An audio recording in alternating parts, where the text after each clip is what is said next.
നമസ്കാരം. രഞ്ജിത്തിനും സിദ്ദിഖിനും പിറകെ മൂന്നാമതൊരു വിക്കറ്റിനു കൂടി അപ്പീൽ ഉയർന്നിരിക്കുകയാണ്. ലൈംഗിക പീഡനാരോപണം നേരിടുന്ന മുകേഷ് MLA രാജിവെക്കണമെന്നും സിനിമാ നയരൂപീകരണ കമ്മിറ്റിയിൽ നിന്ന് ഒഴിവാക്കണമെന്നും സ്ത്രീപക്ഷ പ്രവർത്തകർ സംയുക്ത പ്രസ്താവനയിൽ ആവശ്യപ്പെട്ടു. ഈ ആവശ്യങ്ങൾ ഉന്നയിച്ച് 100 സ്ത്രീപക്ഷ പ്രവർത്തകർ ചേർന്നാണ് സംയുക്ത പ്രസ്താവനയുമായി രംഗത്തെത്തിയത്.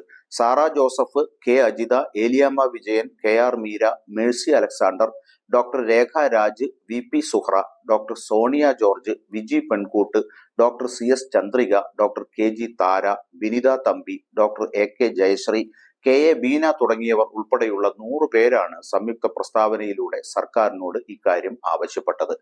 കേരളത്തിലെ 100 സ്ത്രീപക്ഷ പ്രവർത്തകർ ഒപ്പിട്ട സംയുക്ത പ്രസ്താവന ഇപ്രകാരമാണ്. സിനിമാ നടനും കൊല്ലം MLAയുമായ മുകേഷ് വ്യക്തി ജീവിതത്തിലും പൊതുജീവിതത്തിലും നിരവധി ആരോപണങ്ങൾ നേരിടുന്നയാളാണ്. ഇപ്പോൾ തന്നെ 3 സ്ത്രീകൾ മുകേഷിനെതിരെ ലൈംഗികാതിക്രമ ആരോപണവുമായി രംഗത്ത് വന്നിട്ടുണ്ട്. ഗാർഹിക പീഡനം, ബലാത്സംഗം, തൊഴിൽ മേഖലയിലെ ലൈംഗിക പീഡനം തുടങ്ങി നിരവധി ആരോപണങ്ങൾ മുകേഷിന്റെ പേരിലുണ്ട്. നിയമനിർമ്മാണ സഭയിലെ അംഗം എന്ന നിലയിൽ ഉത്തരവാദിത്വമുള്ള ഒരു പദവിയാണ് MLA സ്ഥാനം. സിനിമാ മേഖലയിൽ നിന്ന് തന്നെ ആരോപണങ്ങൾ നേരിടുന്നയാളെ സർക്കാർ വീണ്ടും സിനിമാ നയം രൂപീകരിക്കുന്ന കമ്മിറ്റിയിൽ ഉൾപ്പെടുത്തിയത് സ്ത്രീകളെ അവഹേളിക്കലാണ്. ജനാധിപത്യ മൂല്യങ്ങളിൽ വിശ്വസിക്കുന്നുണ്ടെങ്കിൽ മുകേഷ് MLA സ്ഥാനം സ്വയം രാജിവെക്കേണ്ടതാണ്.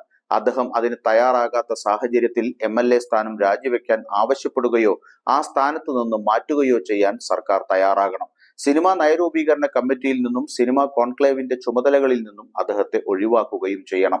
അല്ലാത്ത പക്ഷം MLA മുകേഷിന് കേരളത്തിലെ സ്ത്രീകളുടെ കടുത്ത പ്രതിഷേധം നേരിടേണ്ടി വരുമെന്ന് ഓർമ്മപ്പെടുത്തുന്നു എന്നാണ് പ്രസ്താവനയിൽ പറയുന്നത്.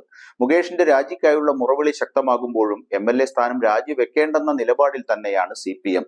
ലൈംഗിക അതിക്രമ പരാതി ഉയർന്ന സാഹചര്യത്തിൽ നടൻ മുകേഷ് ചലച്ചിത്ര നയരൂപീകരണ സമിതിയിൽ നിന്ന് ഒഴിവാകും. സ്ഥാനമൊഴിയാൻ മുകേഷിനോട് CPM ആവശ്യപ്പെട്ടെന്നാണ് വിവരം. മുകേഷിനെതിരായ ലൈംഗിക ആരോപണങ്ങൾ സർക്കാരിനെയും CPMനെയും കടുത്ത വെട്ടിലാക്കുന്നുണ്ട്. MLA സ്ഥാനത്ത് നിന്നുള്ള രാജിയാണ് CPI നേതാവ് ആനി രാജയും പ്രതിപക്ഷവുമെല്ലാം ആവശ്യപ്പെടുന്നത്. പക്ഷേ MLA സ്ഥാനം നിലനിർത്തി ചലച്ചിത്ര നയരൂപീകരണ സമിതിയിൽ നിന്ന് ഒഴിവാക്കി വിവാദത്തിൽ നിന്ന് തലയൂരാനാണ് പാർട്ടിയുടെ ശ്രമം. ഷാജിയൻ കരുൺ അധ്യക്ഷനായ സമിതിയിലെ മുകേഷിന്റെ സ്ഥാനം പ്രതിഷേധം കൂടുതൽ കടുപ്പിച്ചിരുന്നു. സ്വയം ഒഴിയാനാണ് മുകേഷിനുള്ള പാർട്ടി നിർദ്ദേശം. സമാന ആരോപണങ്ങളിൽ പ്രതിപക്ഷ MLAമാർ രാജിവെച്ചില്ലല്ലോ എന്ന വാദമാണ് CPM സംസ്ഥാന നേതൃത്വം ഉയർത്തുന്നത്. പക്ഷേ ഇടത് MLAയും ആ പതിവ് തുടരണോ എന്ന ചോദ്യം ഇടത് കേന്ദ്രങ്ങളിൽ നിന്നടക്കം ശക്തമായി ഉയരുന്നുണ്ട്. മുകേഷ് ഉൾപ്പെടുന്ന നിരന്തര വിവാദങ്ങളിലും പാർട്ടിക്ക് വിധേയനാകാത്തതിലും കൊല്ലത്തെ CPM നേതാക്കൾക്കിടയിലെ അമർഷം പുതിയ വിവാദത്തിൽ കൂടുതൽ കടുക്കുന്നുണ്ട്. പക്ഷേ സംസ്ഥാന നേതാക്കളാണ് ഇപ്പോഴും പൂർണ്ണമായി കൈവിടാൻ മടിക്കുന്നതെന്നതും ശ്രദ്ധേയമാണ്. ഏതായാലും മുകേഷിനെതിരെയുള്ള അപ്പീൽ ശക്തമാണ്. തേർഡ് അമ്പയർ ഔട്ട് വിധിക്കുമോ എന്ന് കാത്തിരുന്നു കാണാം.